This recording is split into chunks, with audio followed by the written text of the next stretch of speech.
média xam nga aussi dañu nekk dans une bataille de communication loolu ku ko waxul sax naa fekk nga parce que tam tout est communication enjeu bi tey communication maanaam mooy wax dëgg sénégalais yi dëgg gi nag mooy lan mooy dafa am ñaari liste yoo xamante ni dañ ko invalider ñun suñu liste au niveau de nos suppléants notre liste nationale dañ ko invalider ñoom seen liste nationale au niveau des titulaires dañ ko invalider parce que en fait tout simplement ça a été irrecevable parce que dafa am ay irrégularités point maintenant nag quant nag ñu ne la yow tey sa bët bi dafa am suuf nga ne non comme dafa am suuf wala cere ji xam nga duma ci lekk naa ci këpp suuf mais non c'est pas possible aussi il faut qu'on respecte les Sénégalais donc tey wax ji loolu la c'est aussi simple que ça.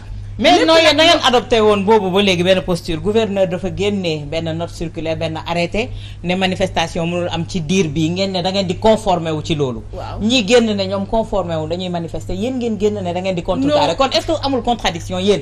ci posture bi ngeen am tey jii. non amul benn contradiction xamul tax man mii di wax ak yow dama déposé woon une demande au niveau de la préfecture de Rufisque pour def xam nga un sitting c'est-à-dire pour def benn sitting pacifique.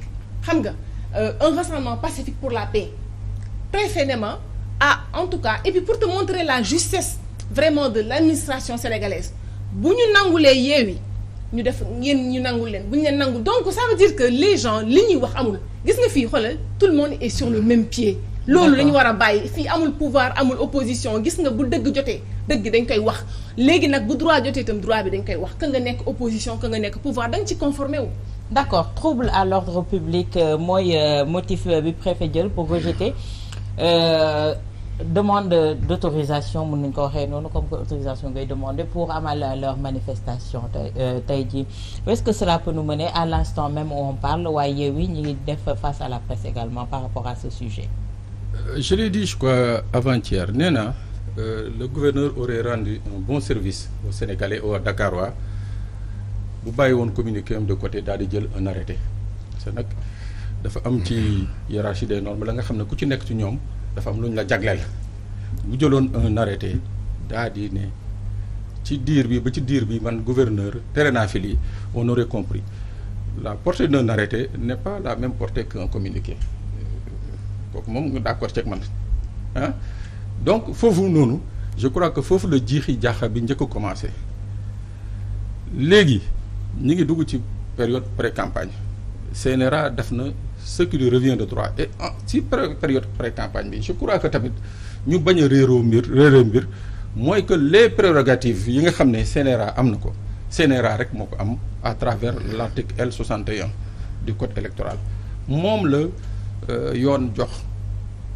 lii nga xam ne mooy propagande ak yeneen ak yeneen yi nga xam ne ci wàllu média gi ñi ngi ko ci nar a def ci période bi CNRA képp nañu jox le droit donc le communiqué du gouverneur je crois que moo gën a xajamal carte gi je crois que bu ñu yemoon képp ci communiqué CNRA nit ñëpp les gens allaient se conformer non ça c'est sûr su ñu yemoon ci communiqué CNRA parce que tout le monde sait que CNRA en la matière c'est le gendarme moom rek moom la yoon mooy prérogative mu wax ci mais le communiqué du gouverneur day am benn espèce u doute bu muy dugal ci bopp nit ñi mais nag tey si le préfet l'autorité départementale décide que moom day interdire je dis que au moins ñi nga xam ne ñoo nekk Yewwi Askan nañ ko mën a nangu parce que il y a moins d'une semaine on les avait autorisés à participer à tenir une manifestation.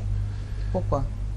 non lan mooy différence bi ak bu 8 bi ak bi non c'est-à-dire non déedéet dama la différence xam nga moom le préfet il a motivé son refus nee na risque de trouble à l'ordre public sauf que sax même ci motivation bi y a un deuxième point qui manque parce que dañ ne pour nga refuser dugal na ci arrêté gouverneur non y a un deuxième point qui manque parce que cumulativement dañ la laan soit y a c'est cumulativement le risque de trouble à l'ordre public et le déficit de force de l'ordre mais bi yoon dugalul déficit de force de l'ordre trouble à l'ordre public lu dugal te loolu c'est un arrêt de la Cour suprême qui lui fait obligation ni que buy tere cumulativement na ne autant il y a des risques de trouble à l'ordre public et autant amul assez d'éléments pour couvrir. D'accord. Donc Georges léegi nii ci point de presse bi yaa Khalifa Ababacar Sall qui persiste ici que ne ñoom ils font fi du refus du préfet dañ amal seen manifestation vendredi.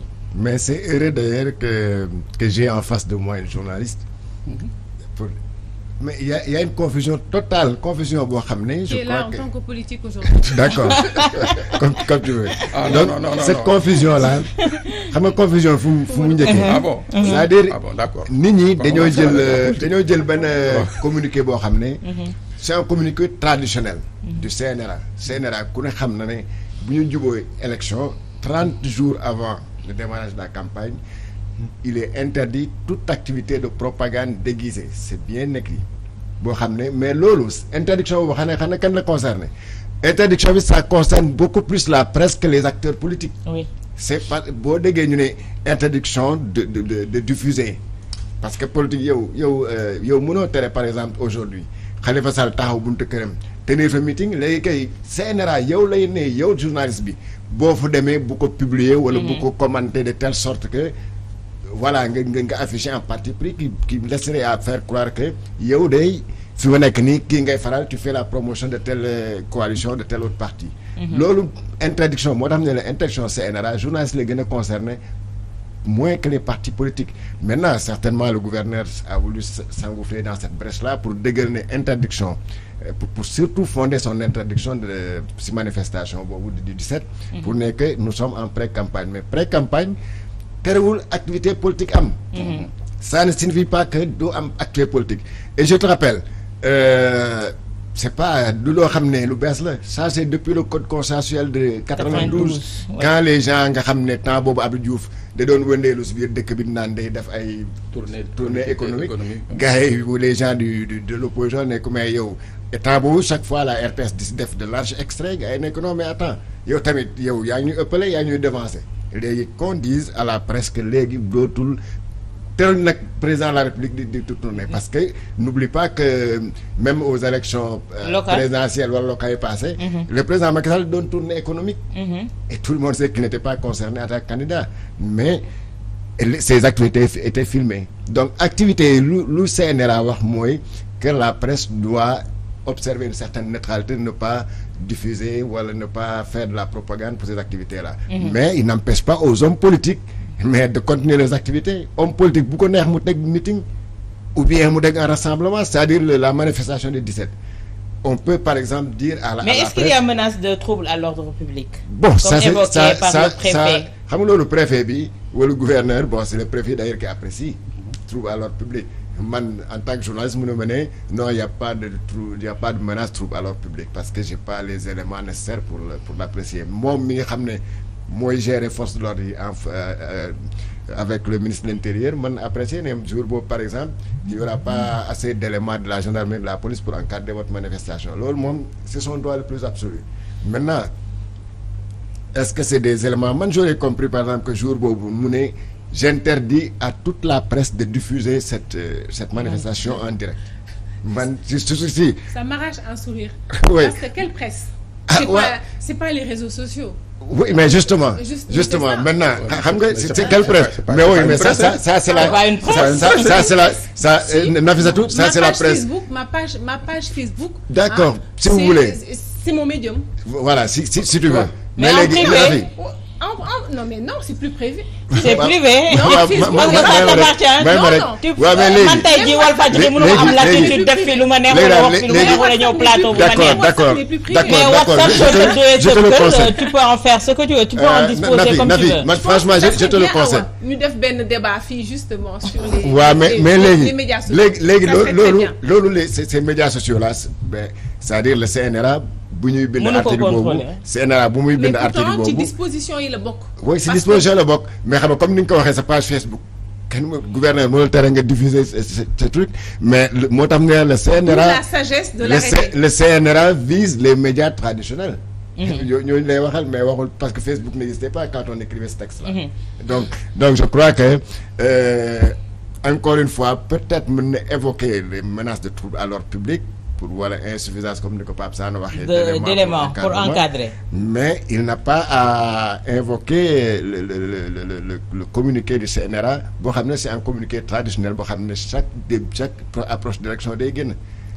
alors comme tu le dis léegi dama la bëggoon tontu sax léegi bi nga ne da nga bëggoon def meeting fële Tëngéej et puis. pas meeting. Même pas un sitting, c'est un rassemblement pacifique pour la paix. tey débat sax bu la neexee sax mu nekk tey débat parce que li ñu gis bu la neexee sax mu nekk tey débat. waaw si tu bu fekkee mën nga ma permettre lu tax lu ñu gis xam nga lu tax. dañoo gis ne nous sommes macha allah 16 millions de Sénégalais. gis nga parti politique yi ak lu ñu xarañ mënuñu ëpp 16 millions c'est-à-dire que mënuñu mat 16 millions matuñu sax boo xoolee peut-être les militants des partis que ça soit parti opposition comme au pouvoir lan laa bëgg wax foofu mooy que d'abord Awa Pape Georges ak téléspectateurs dañuy seetaan c'est important li may wax il ne faut pas que ñu diviser Sénégal gis nga Sénégal ne se limite pas wala waruñu ne waaw kii opposition la kii pouvoir la donc kii dafa baax kii dafa bon kii intérêt non un peuple un but une foi on est un et indivisible loolu mooy lan mooy ñun ñëpp ku ci nekk fii ci plateau bi lan nga bëgg boo paree nga wàcc ndànk taal sa oto dem sa kër. mais qui a la tâche de maintenir cette cohésion là. Qui a la tâche mais justement entre autres entités ou institutions qui a cette tâche là entre autres justement le préfet de Dakar et c'est pourquoi pour man décision. Et je ne suis pas du tout dans la démagogie. Pour moi, il y a des décisions, elles ne se discutent pas. Parce que, encore une fois, il est question de notre sécurité. Quand même, nous sommes dans un contexte particulier. Nous sommes à la veille d'élections. Mais au XXIe siècle, on s'attend à ce qu'il y ait des autorisations de manifester. Mais oui, pourquoi pas? Soxna Awa, pourquoi pas? Pourquoi pas Awa? Parce que aussi, encore une fois, nous sommes dans une république. Ce n'est pas une république bananière. Dañoo nekk ci république avec justement ses règles, avec ses lois, avec comme je l'ai dit notre texte fondamental qui est la constitution sans rapport. Dama la bëggoon tontu parce que li nga wax dafa grave tellement que j'en avais un petit peu perdu mes idées parce que pour man aussi boo xoolee li nga xamante ni tey moom moo tax ba tey sénégalais vraiment bokk nañu man nag jimaamuuma xam nga je n'ai pas un complexe de supériorité par rapport à nos voisins et cetera mais quand même yow sax xam nga ko boo génnee da ngay gën a sant yàlla dëkk Sénégal parce que quand am na loo xamante ni téye nañ ko dëkk bi bokk na ci Awa un président de la République xool ne ci biir askan bi am na ñoo xamante ne nii dañ leen war a jàppale le RNU le registre national unique avant boobu les bourses de sécurité familiale social on a musuñu am un président aussi social loolu dafa bokk ci luy cimenter nation parce que encore une fois dëgg la am na ñoo xam ne ils ont des salaires de 4 millions d'autres ont des salaires de 200 000 mais am na ñoo xamante ne nii bu ñu ils n'arrivent pas à joindre les deux bouts ñooñu tey ils sont au cœur de la politique du président de la République. Le capital humain bokk ci plan Sénégal émergent donc pour man tamit bu ñuy wax dafa baax ñuy fàttali ne Sénégal on a une chance. d'accord tey jii nag waa tey ñi war a porter jàmm ji ñu war ko vraiment préserver à tout. léegi nag ñi war a vulgariser loolu yëpp tey jii moo di la presse bii ngay wax tey jii tey nag nga mën a. te buñ ci wax lu bëri. tey waaw mais léegi nag bu fekkee ne acteurs yi ñu war a jàppale presse bi ñu wax ci ñoo fi ba presse bi dem ci influenceurs yi noo ko jàngatee yow en tant que journaliste. yan influenceur Awa yan influenceur. Nafi.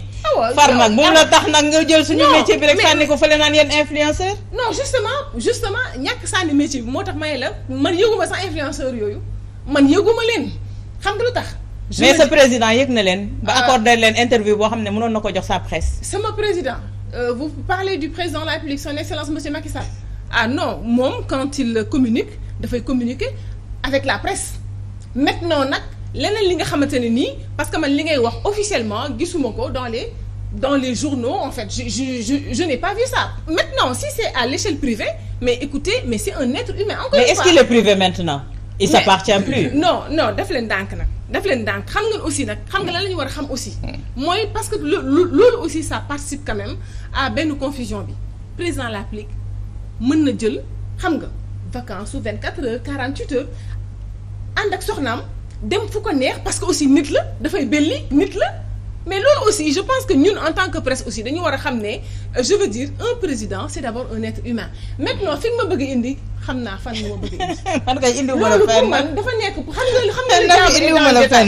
le diable est dans le détail. indiwuma la fenn on parlait kañ. kooku bëgg indi presse bi nga doon wax ne ñun suñu devoir c'est d'informer juste et vrai. et d'éduquer. il est dans l'air de son temps il est dans l'air du temps le président mais c'est un homme moderne. c'est un homme moderne. Pape rapidement juste par rapport ak fi mu wax rek man foofu laay ñëw sànq da ngay wax cohésion nationale ne Sénégalais yi effectivement le président a fait pour tous les Sénégalais mais par rapport à la question de Awa mooy président de la République recevoir un insulteur public numéro 1 ñëpp seedeel ko Sénégal. Il n'y a pas de nom parce que un insulteur. Il s'appelle Khaliphone Sall. D'accord. Président recevoir ko accordel ko sax une interview. Pas rapidement. C'est un Sénégalais. Ah mais bien sûr. Il a le droit d'être reçu. Mais ah si c'est un Sénégalais. non may ma ñëw rek déedéet non dama ne non may ma ñëw rek. Mais s'il fait non danga may may ma ñëw rek. mais s'il fait amende honorable. waaw danga may ma ñëw rek c'est-à-dire c'est au même moment ñu ngi topp un député bi nga xam ne à l'occasion d'un meeting il a tenu des propos qu'on peut juger outrageants envers le président de la République. Mais c'est... non déedéet may ma ñëw rek soxna si. Et puis c'est à l'endroit des femmes. voilà non à l'endroit du président de la République mais femmes yi moom mën nañu fayal seen bopp. mais tey jii kooku noonu c'est-à-dire tey. avec ces deux exemples là. on est dans une république. non waaw ma ne justice. ma ne avec ces deux exemples là. c'est-à-dire que tey jii yow Nafissatou membre éminent de l'APR war nga taxaw tey nañu lii yow àndoo ci ou bien boo ci àndee tamit nga wax ñu ne que lii ànd nga ci. mais rapidement 30 secondes balaa Georges ñëw man dama bëgg xam nga lu tax.